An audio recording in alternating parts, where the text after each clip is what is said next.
नमस्कार दोस्तों, मेरा नाम विकास कश्यप और आज मैं मिलाने जा रहा हूँ आपको कांग्रेस के एक बड़े चेहरे से, करनाल कांग्रेस के एक बड़े नेता से, जो कि ऑल इंडिया कांग्रेस कमेटी के मेंबर भी हैं और करनाल में एक बड़ा चेहरा है कांग्रेस का।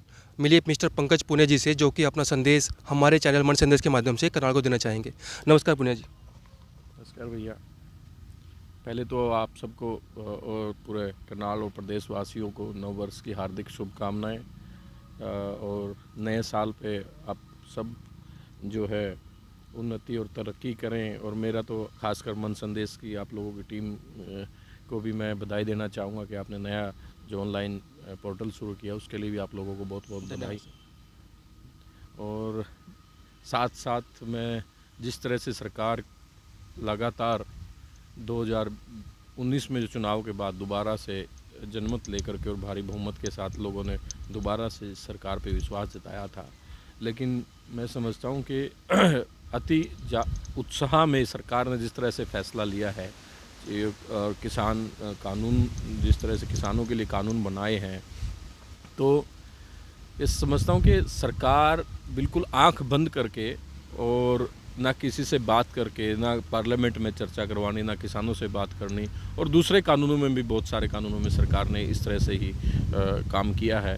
सरकार को हठधर्मिता छोड़नी चाहिए। और किसान जो आज सड़कों पे इतनी 8-7 डिग्री टेम्परेचर में सड़क पे बैठे हुए हैं, खुद तो भारतीय जनता पार्टी के नेता गर्म एसी में सो रहे हैं, लेकिन किसान आज सड़क पे ठंड में मरने पे मजबूर है। जिस तरह से हर रोज़ किसान की शहादत वहाँ पे हो रही है, तो सरकार को शर्म करनी चाहिए और इस कानून को वापस लेना चाहिए।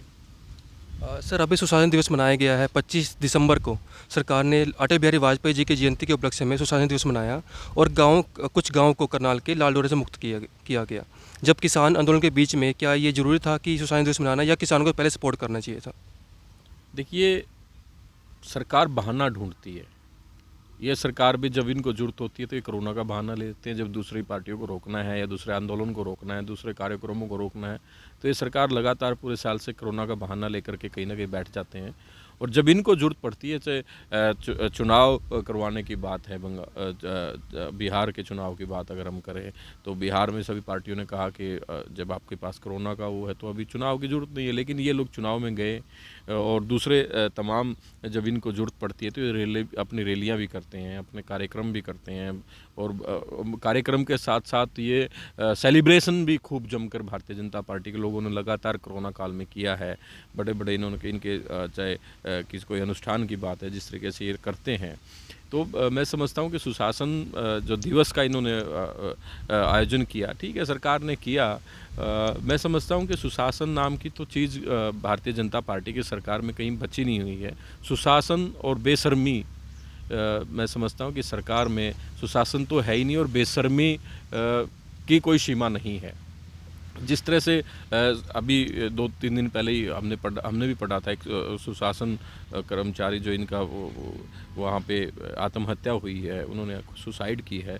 तो क्राइम की अगर हम बात करें तो हरियाणा की, अगर सिर्फ हरियाणा की अगर हम लोग बात करें, तो आज हरियाणा क्राइम में दूसरे प्रदेशों को पीछे छोड़ करके आगे निकल रहा है। सुशासन में हम कहीं पे भी इस बात का दावा नहीं कर सकते कि हमने कोई रिकॉर्ड यहाँ पे बनाया है, लेकिन क्राइम में ज़रूर मुख्यमंत्री के खुद विधानसभा क्षेत्र में रिकॉर्ड बने हैं।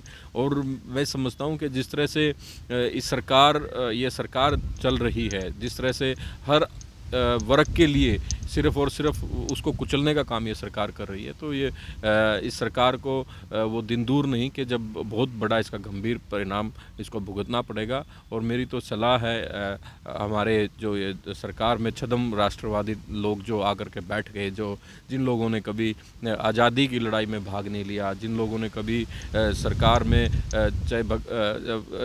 सरकार जिस टाइम अंग्रेज़ों से सारा देश लड़ रहा था और ये उनकी कहीं ना कहीं चापलूसी और उनकी भक्ति में लगे हुए थे, तो आज वो लोग छदम राष्ट्रवाद का चोला ओढ़ करके लोगों को जिस तरह से ब्रगलाने का और देशभक्ति के सर्टिफिकेट बांटने का काम कर रहे हैं, तो इनको ऐसा निहायती मैं समझता हूँ कि शर्मनाक, इनको खुद शर्म आनी चाहिए कि आप लोग के जो बड़े नेता थे वो क्या करते थे और आप किस तरह से देश को में भाईचारा आपने ख़त्म करने का काम किया है, किस तरह से लोगों को बांटने का काम किया है। राजनीति करिए, राजनीति करने के लिए आप लोग आए हैं, आप लोग की राजनीतिक पार्टी है, लेकिन जिस निम्न स्तर की राजनीति भारतीय जनता पार्टी ने शुरू की है, दूसरी पार्टी के लोगों के खिलाफ साजिशें करना, जात धर्म के खिलाफ साजिशें करना, भाइयों के खिलाफ साजिश करना, छोटी छोटी बातों के लेकर के उसको धर्मों में बांट देना, तो कहीं ना कहीं आप नए साल पे उनसे बाज आइए और इन चीज़ों को छोड़ करके देश के और प्रदेश के विकास में लग जाइए। सर संक्षेप में थोड़ा सा संदेश करनाल की जनता के नाम। करनाल तो हमारा अपना प्यारा शहर है, यहाँ के सारे लोग बहुत ही सूझवान हैं, बड़े अच्छे लोग हैं और मैं तो इतना ही कहना चाहूँगा कि अपने करनाल को सुंदर बनाएं और भाईचारा जो है हमारे करनाल का हमेशा से बहुत अच्छा रहा है। यहाँ पे बाहर से भी जो लोग आते थे कुछ ना कुछ संदेश लेके जाते थे। आज भी मैं समझता हूँ कि कहीं ना कहीं इस सरकार ने उस पर जो हमला किया था, आज उस भाईचारे की, उस एक परिवार की तरह मिलने की दोबारा से जरूरत है। धन्यवाद सर। ये थे पंकज पुनिया जी हमारे साथ, जिनका संदेश था करनाल के नाम कि करनाल को स्वच्छ और सुंदर बनाए और शांतिप्रिय ढंग से जो है नया साल मनाएं और शांति व्यवस्था को बनाए रखने के लिए भी पंकज पुनिया जी ने सरकार से अपील की है। धन्यवाद। मनचंद्र ब्यूरो करनाल से विकास कश्यप।